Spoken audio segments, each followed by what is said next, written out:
Hello everyone, कैसे हैं आप सब।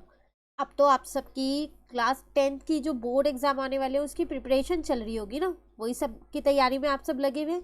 तो इसीलिए आज की वीडियो में मैं आप लोगों को एक बहुत ही इंपॉर्टेंट इन्फॉर्मेशन देने वाली हूँ। और वो क्या है आपके पास यहाँ पर, मैं आप लोगों को यहाँ पर जो सीबीएसई के टॉपर की आंसर शीट है ना वो दिखाने वाली हूँ। साथ के साथ इसमें मैं आप लोगों को ये बताने वाली हूँ किस तरीके से आपको इस बार का जो बोर्ड एग्जाम है उसमें अपने आंसर्स को लिख के आना है, स्पेशली मैथ्स, क्योंकि मैंने यहाँ मैथ्स की ही आंसर शीट लगा रखी है। तो किस तरीके से आपको वो पेपर लिख के आना है कि टीचर को जो भी चेक करे आपकी कॉपी वो ईजिली आपके क्वेश्चन और आंसर को समझ सके कि क्या चीज़ है, और कहीं पर भी इस बेसिस पे तो आपके नंबर ना कटे एटलीस्ट। क्योंकि नॉर्मली होता है कई बार बच्चे क्या करते हैं, क्वेश्चन नंबर नहीं लिखते जल्दबाजी में, कई बार क्वेश्चन नंबर गलत लिख देते हैं, बहुत सारे रीज़न होते हैं और भी, तो उनका आंसर तो सही होता है बट मार्क्स डिडक्ट हो जाते हैं, है ना। तो आज हम वही जानने वाले हैं कि किस तरीके से हमारे को बोर्ड में अपनी आंसर शीट को कंप्लीट करके आना है बिल्कुल अच्छे से। एक तरीके से आप ये कह सकते हैं वे ऑफ प्रेजेंटेशन। ठीक है, चलिए स्टार्ट करें। फिर देखो, पहले एक बार क्वेश्चन पेपर दिखाती हूँ। ये वो क्वेश्चन पेपर है आपके पास। तो आप यहाँ देख रहे हो इंस्ट्रक्शंस लिखी हुई है, सेक्शन वाइज ये पेपर पूरा डिवाइड हुआ हुआ है। तो आपको पेपर करना भी इसी अकॉर्डिंग ही है, सेक्शन वाइज ही। तो अगर आप सेक्शन ए देखें तो इसमें 20 क्वेश्चन है आपके पास 1 मार्क के। सेक्शन बी में आपके पास कितने 6 क्वेश्चन है 2 मार्क्स के। सेक्शन सी में आपके पास 8 क्वेश्चन 3 मार्क्स के हैं। सेक्शन डी में आपके पास 6 क्वेश्चन है 4 मार्क्स के। ऐसा कोई कंपल्सेशन नहीं है कि पहले सेक्शन ए ही स्टार्ट करना है आपको, आप कोई सा भी सेक्शन पहले कर सकते हैं, पर करने का तरीका क्या है वो आपको आना चाहिए बस। स्टार्ट आप कोई सा भी सेक्शन कर सकते हैं, ठीक है। अब अगर हम यहाँ आंसर शीट देखें, जैसे कि आप देख रहे हो ना, आपको भी ऐसी ही आंसर शीट एक मिलने वाली है। उसमें आपको ये अपनी डिटेल्स वगैरह फिल करनी है, जो जो आपकी डिटेल्स है वो सब आप इजीली फिल कर पाओगे, ये सब आप लोगों को आता ही होगा, है ना। डिटेल्स फिल करने के बाद यहाँ से आपकी आंसर शीट शुरू होती है। तो अगर आप यहाँ ध्यान से देखें तो इस बच्चे ने क्या किया, सबसे पहले सेक्शन डी स्टार्ट किया है। तो जैसे मैंने आपको बोला आप कोई भी सेक्शन कर सकते हैं, ये कंपल्सेशन नहीं है कि ए ही सेक्शन करना है। बच्चे क्या करते हैं, ए सेक्शन शुरू तो कर देते हैं पर उसमें क्वेश्चंस, कई क्वेश्चंस नहीं आते हैं, तो फिर स्पेस छोड़ते रहते हैं, उसका कोई यूज नहीं है। जो सेक्शन आपको अच्छे से आता है पहले आप वो सेक्शन स्टार्ट कीजिए, बस आपको क्या करना है, ऊपर मेंशन करना है वो सेक्शन। तो फर्स्ट इंपॉर्टेंट चीज तो यही हो गई, ठीक है। उसके बाद जो क्वेश्चन आप कर रहे हैं उसको आप हाईलाइट करेंगे, ये रहा 40, अलग से लिखेंगे, बिल्कुल ऐसा नहीं है सीधा शुरू कर दिया चॉइस 1। तो अगर मैं यहाँ के 40 क्वेश्चन पे आऊँ एक बार, इस बच्चे ने चॉइस 1 लिखा है तो ज़रूर इसमें चॉइस वाला होगा, ज़रूर तभी लिखा गया ये है 40। तो आप देख रहे हो इसमें 2 क्वेश्चन है, टीचर को कैसे पता चलेगा आपने कौन सा क्वेश्चन अटेम्प्ट किया है ना। तो अगर आप फर्स्ट वाला कर रहे हैं तो चॉइस 1 लिख दो ताकि टीचर को क्लियरली पता चल जाए। साथ के साथ आप यहाँ ध्यान से देखिए, एक मार्जिन यहाँ डली हुई है, यहाँ पर बच्चे ने रफ वर्क किया है। कोई भी रफ वर्क यहाँ नहीं करना, यहाँ नहीं करना, यहाँ नहीं करना, यहाँ नहीं करना, कहीं भी नहीं करना आंसर के आसपास। मार्जिन डालिए तो बहुत अच्छी बात है, नहीं तो आप मार्जिन डालिए और अपने आप वहाँ पर रफ वर्क कीजिए, ठीक है। सारा रफ वर्क इधर करना है आपको। कितना नीट एंड क्लीन इस बच्चे ने किया है। अगर उसने जीरोस निकाले तो ठीक है, चैप्टर नंबर 2 का क्वेश्चन है, आपको पता चल रहा है। उसके बाद sum of zeros and product of zeros में एक लाइन छोड़ दी, नहीं भी छोड़ेंगे तो कोई दिक्कत नहीं है। लेकिन हाँ, अगर आपकी हैंडराइटिंग थोड़ी, मतलब कहते हैं ना, जिसकी हैंडराइटिंग अच्छी है वो तो नहीं भी छोड़े तो भी चल जाएगा, पर अगर आपकी हैंडराइटिंग अच्छी नहीं है तो आप एक एक लाइन छोड़ दीजिए, एक लाइन यहाँ पर, ताकि जो गैप है ना, ये स्पेस जो बन गया है बीच में, वो टीचर क्लियर कर पाए कि आपने एग्जैक्टली लिखा क्या है, ठीक है। उसके बाद ये बच्चे ने पूरा क्वेश्चन देखो यहाँ सॉल्व कर लिया। सॉल्व करने के बाद अगर हम देखें तो इस क्वेश्चन में आपसे पूछा गया था, obtain other zeros of the polynomial if 2 zeros, 2 दे रखे थे और बाकी के और पूछे गए थे आपसे 2, क्योंकि यहाँ 4 है तो 4 निकलेंगे ना। तो बच्चे ने यहाँ नीचे स्पेशली आंसर डाल के लिखा है the other zeros of P X R, और टोटल 4 जीरोस अब वो मेंशन कर दिए, जिसमें से 2 वही हैं जो आपके क्वेश्चन वाले हैं और 2 वो हैं जो आपने निकाले हैं। तो आपको नीचे ऐसे आंसर लिख के आना है, यहीं पर नहीं छोड़ देना कि एक एक्स की वैल्यू आपने ये निकाल दी है और एक जगह एक्स की वैल्यू आपने ऊपर निकाल दी तो बस वही आपके जीरोस हो गए, नहीं, आपको ये रहे दोनों। तो आपको पूरा आंसर नीचे मेंशन करके आना है, क्लियर। उसके बाद अगर हम बात करें क्वेश्चन नंबर 39 की, ये रहा आपके पास क्वेश्चन 39 है, यहाँ पर चैप्टर नंबर 6 का क्वेश्चन है। देखो कितना नीट एंड क्लीन किया हुआ है, फिगर साइड में बनाई है। ऐसा ज़रूरी नहीं है आप इसी साइड बनाएं, आप इस साइड भी फिगर बना सकते हैं, लेकिन अगर आपने यहाँ पर रफ वर्क बना रखा है तो फिगर यहाँ ड्रॉ मत कीजिएगा, फिगर यहीं ड्रॉ कीजिएगा। ताकि रफ वर्क का और जो फिगर का स्पेस है दोनों अलग अलग रहें और टीचर उसे आइडेंटिफाई कर सके कौन सा रफ वर्क है और कौन सी आपकी फेयर फिगर बनी हुई है। ठीक है, देखो बच्चे ने हर पेज पे वहाँ पर जो है रफ वर्क नहीं डाला, इतने पोर्शन में रफ वर्क डाला, ये आपका रफ वर्क है, बस खत्म। नेक्स्ट क्वेश्चन में उसको ज़रूरत नहीं थी, उसने नहीं डाला, ज़रूरत है तो आप यहाँ पर ड्रॉ कर सकते हैं एक लाइन। लाइन को प्रॉपर स्केल से ही ड्रॉ कीजिएगा, फ्री हैंड से मत कीजिएगा। जितना नीट एंड क्लीन पेपर आप करके आएंगे ना उतने ज़्यादा मार्क्स आपको मिलेंगे, बस किया आपने सही हो। पर अगर आप मतलब बिल्कुल कंजेस्टेड घिचपिच करके आएंगे, वहीं पर ही रफ वर्क है, वहीं फेयर वर्क है, टीचर को ढूंढना पड़ रहा है, तो कहीं ना कहीं पर वो आपके नंबर कट करेगी, क्योंकि उसे समझ नहीं आएगा एग्जैक्टली आपने क्या किया है। क्लियर है? सब चीज़ यहाँ पर देखो क्लियरली मेंशन कर दी है, खत्म ये क्वेश्चन यहाँ पर। उसके बाद नेक्स्ट क्वेश्चन 38 हुआ, फिर दोबारा क्वेश्चन नंबर डाला। एक चीज़ और ध्यान रखिएगा, जब इस बच्चे ने सेक्शन डी स्टार्ट किया है तो अब ये पहले सारे सेक्शन डी के ही क्वेश्चन आपको करने हैं। ऐसा नहीं है एक क्वेश्चन आपने सेक्शन डी का कर दिया, एक क्वेश्चन सेक्शन सी का कर दिया, फिर दोबारा आप डी पे आ गए हो, फिर आप बी पे चले गए हो। नो, ऐसे आपको जंप नहीं करने हैं सेक्शंस। एक सेक्शन पूरा कंप्लीट करो फिर ही दूसरा सेक्शन लोगे आप। तो बिल्कुल ध्यान से जब आपको टाइम मिलता है पेपर रीड करने के लिए तो ये देख लो कौन सा सेक्शन आपको अच्छे से आता है, उसी सेक्शन को सबसे पहले कर दो। ठीक है, ये आपका क्वेश्चन नंबर 38 यहाँ हो गया। 37 क्वेश्चन ये रहा। अगेन यहाँ देखो चॉइस 1 लिखा गया है। एक और चीज़ यहाँ ध्यान से देखो, ये आपके पास क्वेश्चन 38 जो है ये चैप्टर नंबर 9 का क्वेश्चन था। इसमें आपसे हाइट ऑफ ट्रांसमिशन पूछी गई है, तो बच्चे ने यहाँ मेंशन किया है पहले कि ए बी क्या है, आप पे बी सी क्या है और पॉइंट क्या है। बहुत ज़्यादा थ्योरी नहीं लिखनी है मैथ्स के पेपर में, शॉर्ट फॉर्म में लिख दो। जैसे ए बी सीधा सीधा लिख दिया, ट्रांसमिशन टावर को बोला गया है, यहाँ बिल्डिंग है, ये पॉइंट ऑन ग्राउंड। ऐसा नहीं है गिवन प्रूव इसमें भी आप लिखते जा रहे हो, नहीं। और सीधा यहाँ देखा 1045 लग रहा है, वो लगा दिया। कुछ नहीं, परपेंडिकुलर अपॉन बेस ले आया, पहले ये लिया, वो सब नहीं है। आप वो रफ वर्क में फटाफट करके सीधा फेयर में आंसर लिखो, सॉल्व करके दिखाओ सीधा। लास्ट में आपको ये जरूर लिखना है हाइट ऑफ ट्रांसमिशन पर टावर ये है h, सीधा लास्ट में एक आंसर लिख के छोड़ दिया। क्लियर? सेम ऐसे यहाँ पर स्टैटिस्टिक का नेक्स्ट क्वेश्चन है आपके पास। देखो यहाँ पर मीडियन एज, मीडियन निकालना था, फॉर्मूला लगाया, सीधा सीधा वैल्यूज को पुट कर दिया है। पर आपको ये हाईलाइट करके जरूर आना है कि आपका मीडियन क्लास है क्या, उसके बाद ही आप इसे सॉल्व कर सकते हो इस तरीके से।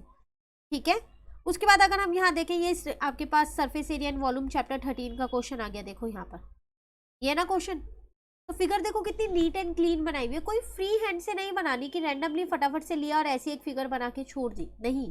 बिल्कुल नीट एंड क्लीन फिगर बनाओ, उसके बाद सॉल्व करना शुरू करो। जो जो चीज़ें गिवन है बच्चे ने फटाफट लिख दिया। फॉर हेमिस्फीयर के लिए गिवन है, कोन के लिए ये गिवन है, वॉल्यूम निकालनी थी, वॉल्यूम लगाई, पूरा सॉल्व किया। लास्ट में 2 आंसर आपसे पूछे गए थे, दोनों आंसर बच्चे ने यहाँ मेंशन किए लास्ट में, ये 2 आंसर है। रफ वर्क देख लो फिर से, यहाँ पर साइड में ही है। सेम ऐसे चैप्टर 3 का क्वेश्चन आपके पास ये रहा।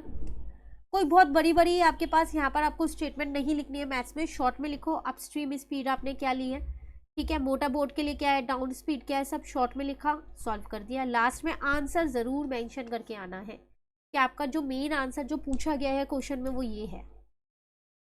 क्लियर? ऐसे ही अब आपका सेक्शन डी कंप्लीट होता है, सेक्शन सी पे आ गए, तो आप पहले यहाँ मेंशन करोगे।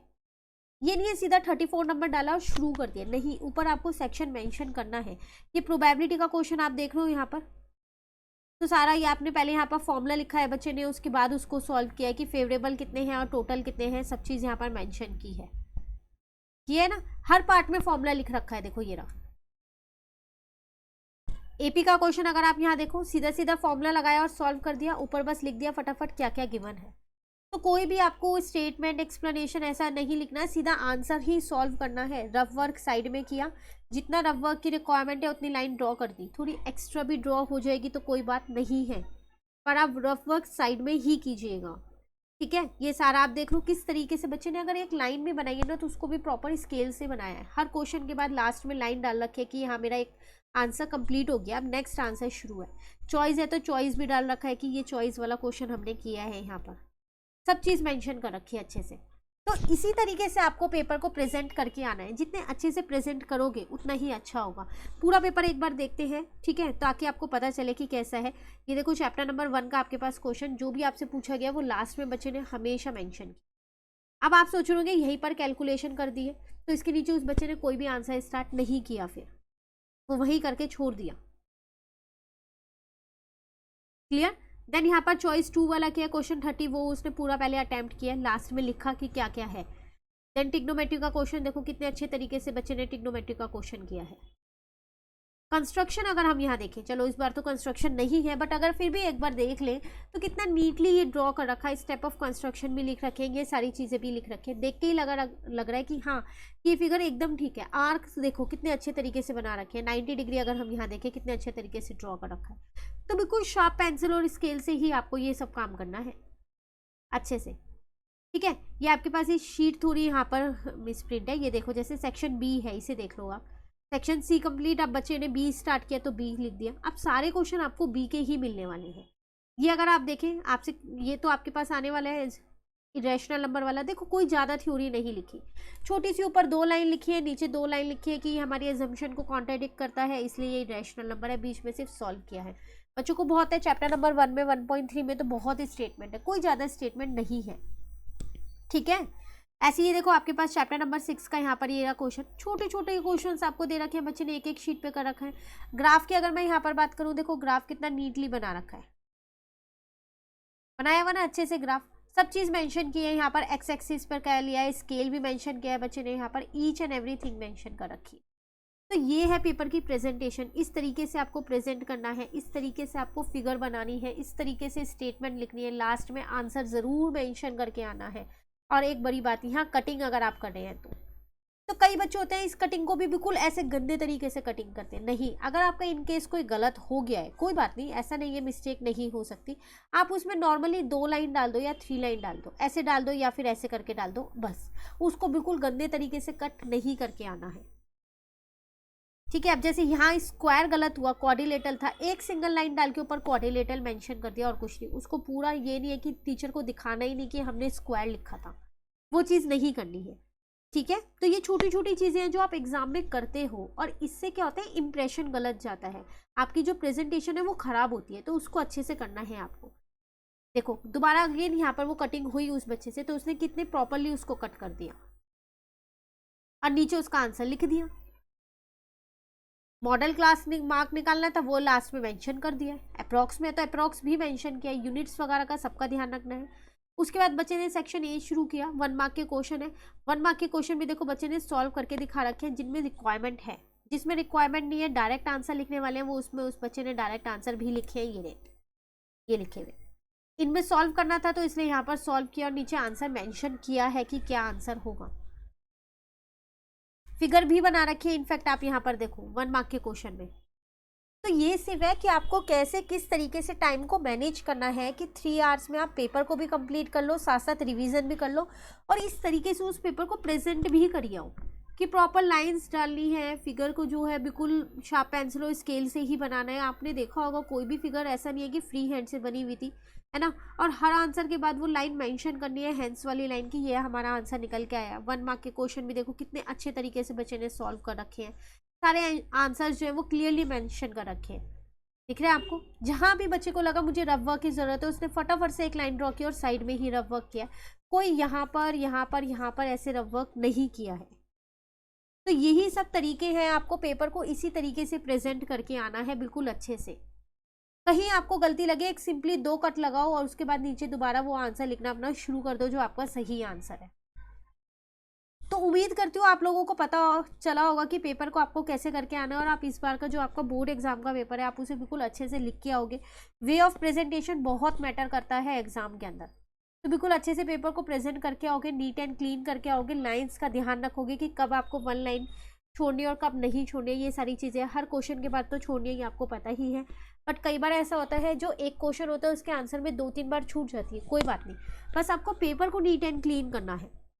कटिंग्स को अवॉइड करोगे, ठीक है, कटिंग्स कम से कम करोगे, इनकेस होती भी है तो मैंने आपको कट करने का तरीका बता दिया है, वैसे ही करना है। रफ वर्क को हमेशा साइड में करोगे, मार्जिन डाल के, बीच में कोई भी रफ वर्क नहीं होगा, ना ही शीट के ऊपर कोई रफ वर्क हो, इस चीज़ का ध्यान रखोगे।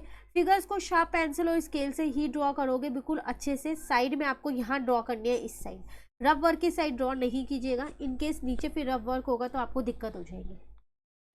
तो आप इस साइड पे ड्रॉ कीजिए अपनी फिगर्स को और उसके बाद उसका सॉल्यूशन करना है। हैंड्स वाली लाइन ज़रूर लिख के आनी है, ठीक है। ये छोटी छोटी चीज़ों का आपको ध्यान रखना है। फिर भी कहीं आपको लगता है कुछ और चीज़ें जो आपको पूछनी चाहिए कि हमें ऐसा, अगर हम ऐसा करते हैं तो कोई दिक्कत तो नहीं है, तो आप ज़रूर मुझसे कमेंट करके पूछ सकते हैं। तो आप सभी को all the best board exam के लिए, अच्छे से अपना एग्ज़ाम करके आइएगा। और रही बात आपके स्टडी मटेरियल की, तो ये सारी चीज़ें आपको क्लास 10th का जो है वो चैनल पे अपलोड है, सारी चीज़ें अपलोड कर रखी हैं। एनसीईआरटी के क्वेश्चंस है हमारे पास, सपोर्ट मटेरियल के क्वेश्चंस भी चैनल पे अपलोड है जो डीओई की तरफ से मिलता है, प्रैक्टिस पेपर्स आपके अपलोड है, इंपॉर्टेंट क्वेश्चंस अपलोड है हर चैप्टर के, आरडी शर्मा आरएस के सॉल्यूशंस भी अपलोड हैं, तो आप वहाँ से कर सकते हैं। केस स्टडी के क्वेश्चंस इस बार आने वाले हैं, तो हर चैप्टर के केस स्टडी के क्वेश्चंस भी अपलोड हैं, सबकी प्लेलिस्ट बनी हुई है, तो आप